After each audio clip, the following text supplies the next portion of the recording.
ज़मीन से आसमान की दूरी कितनी है, इस बात का उत्तर देना बहुत ही मुश्किल है, क्योंकि अगर देखा जाए तो ज़मीन खुद ही आसमान का एक हिस्सा है। तो यहाँ पर हम यह भी कह सकते हैं कि ज़मीन से आसमान की दूरी ज़ीरो है, क्योंकि ज़मीन या फिर जो हमारी पृथ्वी है वो सौरमंडल में घूम रही है। तो यह भी एक आसमान का हिस्सा ही है, जिसे हम धरती या फिर पृथ्वी के नाम से जानते हैं।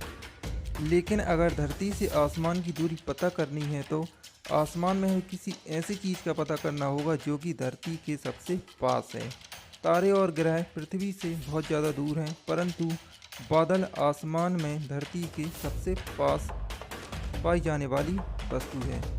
ऐसी स्थिति में धरती से बादलों की दूरी ही हम आसमान की दूरी कह सकते हैं। कहीं कहीं बादल धरती से केवल 2 किलोमीटर की ऊंचाई पर होते हैं, वहीं बादलों की ऊंचाई धरती से 18 किलोमीटर तक हो सकती है। मतलब यह बात इस मैटर पर डिपेंड करती है कि आप समुद्र तल से कितनी ऊंचाई पर रह रहे हैं। तो सरल शब्दों में कहा जाए तो आसमान से धरती की दूरी 2 से 18 किलोमीटर के बीच में हो सकती है, परंतु बहुत से लोग या फिर वैज्ञानिक इस बात से सहमत नहीं है, क्योंकि उनका मानना है कि धरती से आसमान की दूरी 0 किलोमीटर है, क्योंकि उनके अनुसार ज़मीन अपने आप में आसमान का हिस्सा है।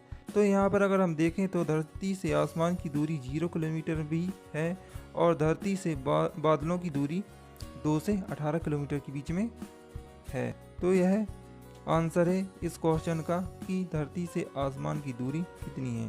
तो गाइस, मैंने आपको बता दिया है धरती से आसमान की दूरी कितनी है। अगर आप इसी तरह की जीके से रिलेटेड वीडियो देखना पसंद करते हैं तो हमारे चैनल को सब्सक्राइब करके बेल आइकन बटन जरूर दबाएं।